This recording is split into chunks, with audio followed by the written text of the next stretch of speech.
तो हेलो दोस्तों, आप सब लोगों का मेरे यूट्यूब चैनल पर स्वागत है।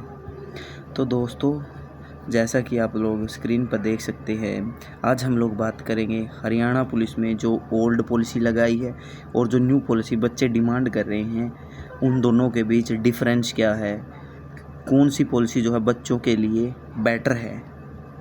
तो बिना टाइम वेस्ट किए वीडियो की शुरुआत करते हैं। तो सबसे पहले एक बात बता दूं, जो ओल्ड पॉलिसी है या फिर न्यू पॉलिसी है, ये एक ऐसे तराजू हैं जिनमें दोनों साइड वेट इक्वल है। अब जैसे कि ओल्ड पॉलिसी में भी 45,000 बच्चे बैठाएंगे पेपर में, इसमें भी 45,000 बच्चे बैठाएंगे पेपर में, क्योंकि मेल कांस्टेबल के बोल रहा हूँ मैं। ये मेल जीडी की वैकेंसी के 45,000 बच्चे बैठेंगे न्यू पॉलिसी के अंदर भी और ओल्ड पॉलिसी के अंदर भी। अब बोलोगे कि ये अलग कैसे है, तो अलग है इसका बुलाने का तरीका। अब कैसे, जैसे ओल्ड पॉलिसी है और न्यू पॉलिसी है। ओल्ड पॉलिसी में बुलाए हैं कैटेगरी के 10 गुना। एग्जांपल जैसे यूआर है, यूआर की वैकेंसी है 1620।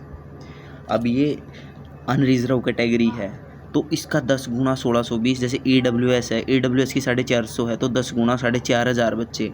तो ऐसे करके ओल्ड पॉलिसी में बुलाए हैं। और न्यू में कैसे बुलाए हैं, जो ये यूआर हैं, इसमें हर एक कैटेगरी के बच्चे इंक्लूड होंगे न्यू पॉलिसी के हिसाब से, जो बच्चे चाहते हैं। जैसे ईडब्ल्यूएस के इसके अंदर चले गए, SC ST, OBC, BCA, BCB, सभी जो न्यू पॉलिसी में ये जो रिजर्व कैंडिडेट हैं, जो रिजर्व कैटेगरी के, जिन्होंने ना तो हाइट में रिलैक्सेशन लिया होना चाहिए, मतलब कि इनकी हाइट 170 सेंटीमीटर से ज़्यादा, ना एज में मतलब 28 से कम, क्योंकि 3 साल का एज रिलैक्सेशन दे रखा है ऑलरेडी, और ना ही चेस्ट में 83 से ज़्यादा चेस्ट। अगर जो बच्चा रिजर्व कैंडिडेट है और इस क्राइटेरिया को फुलफ़िल करता है, वो यूआर में काउंट होगा न्यू पॉलिसी के अकॉर्डिंग। और लेकिन एचएसएससी ने ओल्ड पॉलिसी के हिसाब से इसमें काउंट नहीं किया, जिसकी वजह से रिजर्व कैटेगरी की जो लिस्ट है वो ज़्यादा चली गई है अनरिजर्व कैटेगरी से। अब अनरिजर्व की 52 है और बाकियों की 52 से ज़्यादा है। तो पहला डाउट तो ये क्लियर हो गया कि ओल्ड पॉलिसी में तो हर एक कैटेगरी का 10 गुना है, जिसमें जो ये रिजर्व कैंडिडेट हैं वो इंक्लूड नहीं किए गए हैं जनरल कैटेगरी में। और जो न्यू पॉलिसी है उसमें इंक्लूड किए जाएंगे, और जिन्होंने रिजर्वेशन का फ़ायदा नहीं लिया, मतलब कि हाइट, चेस्ट और जो एज क्राइटेरिया है वो जनरल का फुलफ़िल कर रहे हैं, वो इसमें चले जाएंगे जनरल में। तो ये है न्यू पॉलिसी। और अब सेकंड पॉइंट, बच्चे बोल रहे हैं कि सुप्रीम कोर्ट ने बोल रखा है डबल रिजर्वेशन नहीं मिल सकता। तो एसएससी,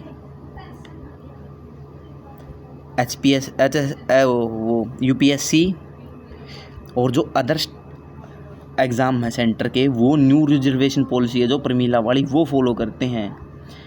क्योंकि अब डबल रिजर्वेशन का इसमें कैसे नहीं होगा मैं बताता हूँ। जैसे कोई बच्चा है, मान लीजिए न्यू पॉलिसी के हिसाब से जनरल की कट ऑफ लगी 65 में हर एक कैटेगरी का कैंडिडेट होगा, उसमें ईडब्ल्यूएस का भी होगा, SC ST, OBC, BCA, BCB, ये सभी कैंडिडेट होंगे जिन्होंने रिजर्वेशन का फ़ायदा नहीं लिया, चाहे वो एज में हो, हाइट में हो या फिर चेस्ट में हो।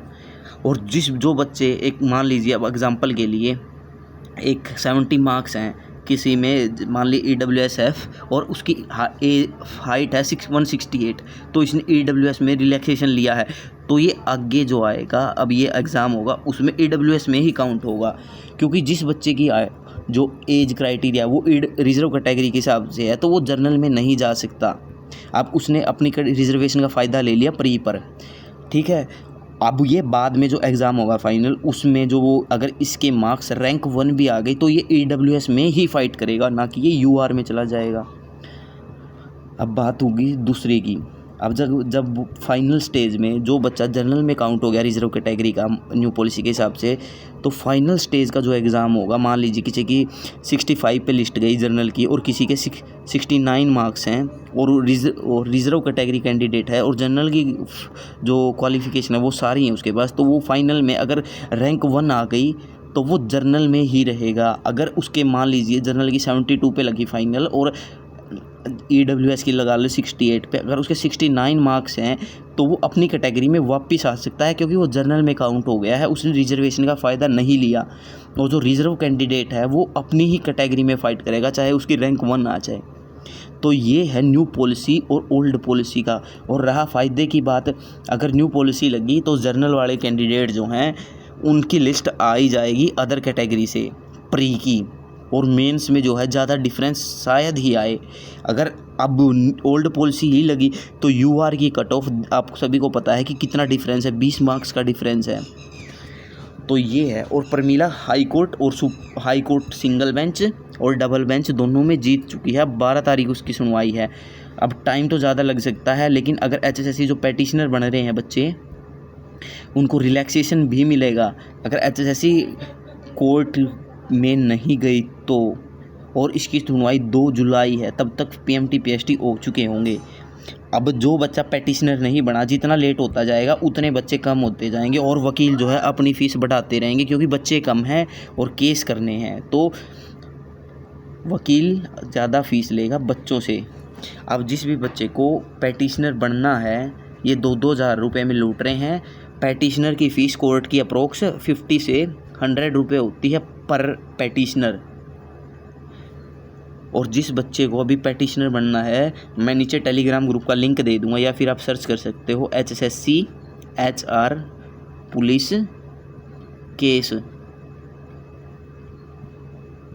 केस। आप टेलीग्राम पे सर्च करोगे मेरा ग्रुप मिल जाएगा। वहाँ पे बच्चे, अगर ज़्यादा बच्चे हो गए तो 500-600 तक भी बन सकते हैं। अगर बच्चे कम रहे तो 1000 रुपये मैक्सिमम है, 1000 रुपये वकील ले रहा है। तो वीडियो देखने के धन्यवाद। आई होप कि आपके सारे डाउट क्लियर हो चुके होंगे ओल्ड पॉलिसी और न्यू पॉलिसी में। और अगर किसी का कुछ भी और भी डाउट है और कुछ पूछना है तो कमेंट कर देना।